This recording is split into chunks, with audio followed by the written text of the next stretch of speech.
Back, we're going to head to Old Trafford and look at 3 incidents in this one.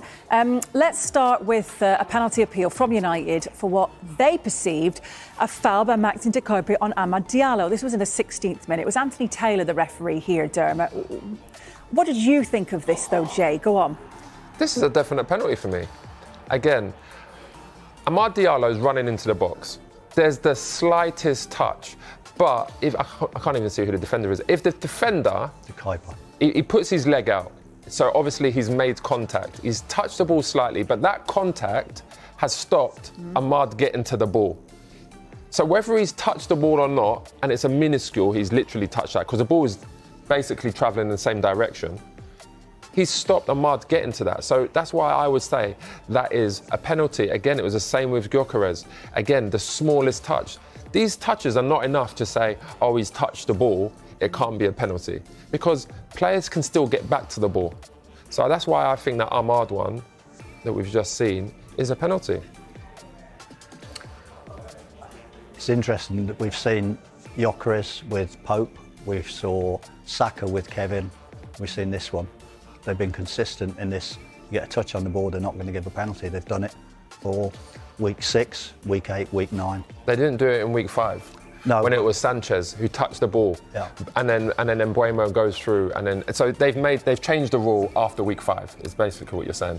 I didn't say that at all. I said since the Gyökeres one, when they've come out and said he's got a touch on the ball, it seems to be in this situation they've been consistent as you've asked for. They haven't given any of them. And that's all you can ask for, the consistency. Yes, but I'm saying like, we're gonna come back to this all season. The Sanchez one happened where he came out of goal and he actually touched the ball. Yes, he's wiped out Mbeumo, but he's touched the ball first. And then he gets the red card for that. The week after, we see the Gyökeres one. Now they're saying, oh, he's touched the ball, so it's not a penalty. And then they've changed the rules since then. But that rule wasn't in place when it happened to Sanchez, because if that was the case, he wouldn't have got a card at all. No. I think that's a different tackle anyhow. But what I'm saying is the Gyökeres one seems to be the flag in the ground, isn't it?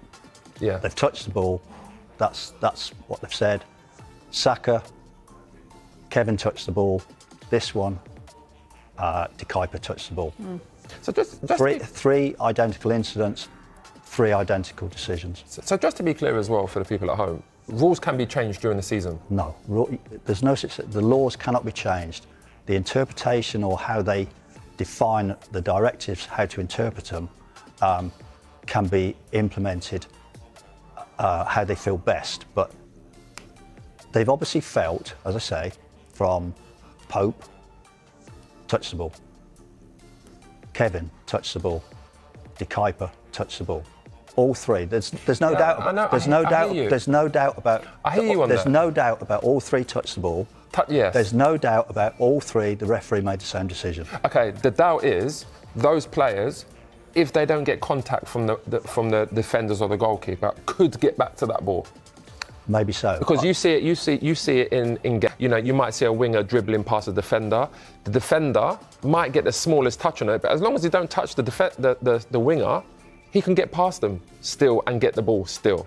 This is another example of interpretation, I'm going to say, because ultimately, Amad there, he's come inside. The smallest touch it's not okay. Look, this is the smallest touch. The ball is not really even changed direction. He probably could get back to that as well. Amad is rapid, he's nippy. He could probably get back to that and be in control of the ball, maybe even have a shot.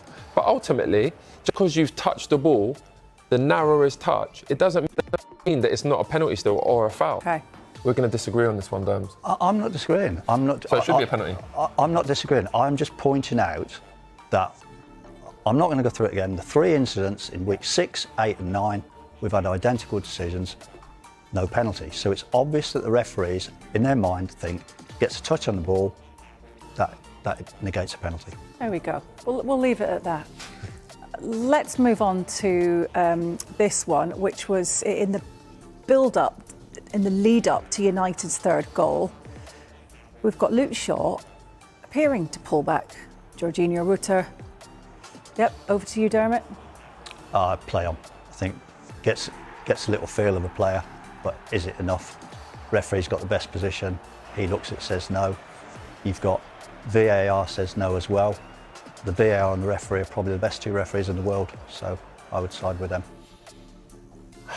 If he gives that, Any argument? If he gives that, I can understand why, because you're going to look at it and say he's pulled his shirt. But I agree with Dermot again. I don't think it's enough for him to go down the way he did. He could have been a lot stronger and stayed on his feet. I mean, he's a strong player anyway. Rutter is. He's quick. He could have stayed on his feet there. So I will say it's the right decision. Also, the ball's running away, so he may well think it's easy for me to go down, see if I can get a free kick, because he's not going to win the ball. Yeah, good point. Right, let's take you to the 71st minute. This was United leading 3-0. Patrick Dorgu fouled Yankuba Minte. Now, a yellow card was given, but you've questioned this one, Jay. Is that right? Let's take a look at the incident then. Yeah, Hayley, I've not questioned it. It is the right decision. Okay. I mean, first of all, it's a terrible first touch from Minte. But he's going through there. Dorgu has touched him. It's a foul.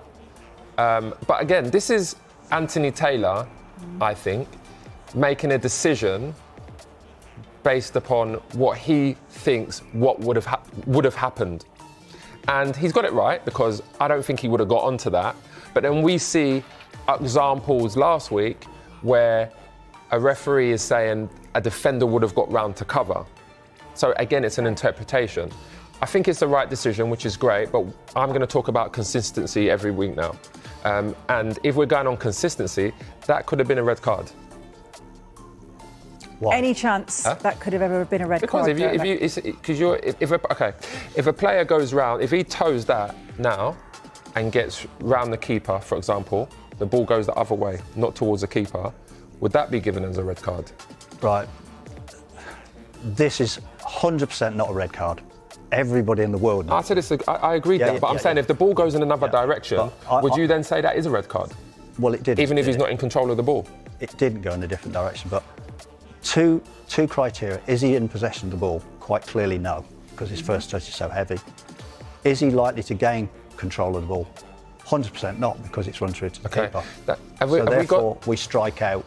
Have we got the one from last week with Sarr? Yeah. So it was Crystal Palace Bournemouth, wasn't it, early this season? So Yes. This is Marcos Senesi fouled Ismail Sarr.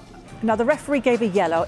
Okay. This one was sent to the monitor, wasn't it? He stayed with his original decision of yellow, though. So look, this is good consistency, Jay. It's what you want. No, because this is what I'm saying. With this one here, he is definitely going to take his touch inside and get a shot off. Okay. There is absolutely no way the defender is coming round there to cover for the player that's brought down Sarr. There is no way he's getting there. So that would be a goal scoring opportunity, which means he should have got a red card, but he didn't. So again, this is the consistency I'm talking about. Okay. And this is interpretation from the referees, isn't it? Of what he's deemed, can he get back or not? And the VAR people, can he get back and get round to cover for Sarr? It is, but I don't think that's a red card, because the ball's gone away from goal. Minte's bearing down on goal. I know. I think we agreed though. You think that he could have got a shot off. I said possibly, and that's the difference. Dogs though is denial obvious, and I think that's not obvious. I think it's possible. See, Once that word changes, for me, I'm just looking at the Sarr one, and I'm saying yes. That is obvious he's going to get a shot off there, because he is fast. His next touch is going to take him toward the goal. He will definitely get a shot off. There's no way the defender is going to cover 15 yards, especially when Mateta are in between them. That to me is a red card. This one is a red card because he's taken a bad touch. The keeper's coming out. It is a right decision. It is a yellow card because the keeper is coming out to collect the ball. Go on, Dermot. That's what I was going to reinforce. We're actually talking about this one this week, and we're getting bogged down with last week, but this one is a really, really good identification, A, by the referee, and B, by the VAR to back him up, because, as I said, he's not in control of the ball, he's not going to get the ball.